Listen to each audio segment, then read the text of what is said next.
Hello and welcome to Doon Does DVD, and this is Disney Classics number 14, Peter Pan. Now this one, much like Alice in Wonderland last week, is one that I feel like I know the story more from other sources and general pop culture than I do from this particular version of the story. I'm pretty sure I've seen it at some point in the past, but again, a long time ago. And pretty much the only thing that comes to my mind about this is the character of Tinker Bell. She's the only thing I can remember anything about. Even that's only really remembering character design. I couldn't tell you anything about what happens to her in the story, or this version of the story at least. And again, I can't recall anything musically from this one, which seems to be a bit of a recurring theme in this series. So while I know there's going to be flying and lost boys and pirates and crocodiles with clocks in them, I don't know quite how Disney's interpretation of all these things is going to work, or even if all those things are actually in this, although they probably are. And so expectations are, I hope it's good, but I don't really know whether it's going to be.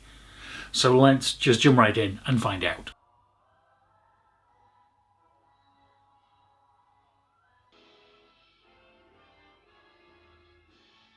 Well, I've got to say, unfortunately, this was kind of boring. It just did a really terrible job at capturing my interest, and I found it really hard to continually pay attention. The animation's fine, but again, the songs are completely unremarkable. But mainly, I think the biggest problem is that I didn't find any of the characters likeable in any way, shape or form, with the exception of Tinker Bell, who's the only standout in this whole thing, and even she spends a lot of the time just being overly jealous, which just isn't really relatable. Peter Pan is a bit of a dick.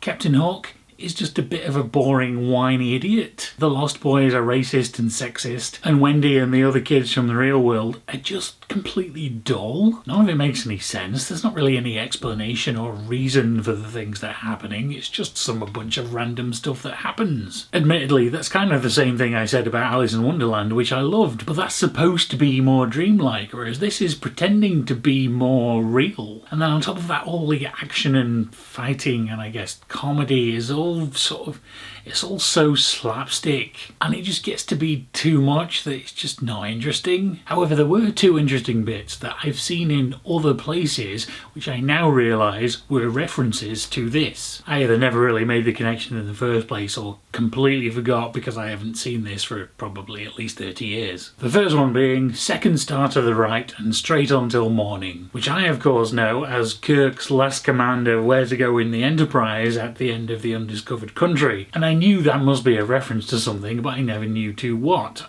I never knew that those were the directions to Neverland. So that was interesting to learn. And the other one is all of this has happened before and all of this will happen again. That gets tossed around a lot in the remake series of Battlestar Galactica, and that one I never even realised was a reference at all. But that comes up in the opening narration of the film, and presumably also comes from the original story. And after quickly looking it up, it turns out that that's probably actually referencing a Bible verse, which does mean it's quite possible that Battlestar was referencing the Bible, not Peter Pan. Which, to be honest, given the context, that would probably make a bit more sense. And so that's about it for Peter Pan. A couple of interesting cultural references, but other than that, I just couldn't really get into it. What are your thoughts on this one? Tell me about that in the comments down below.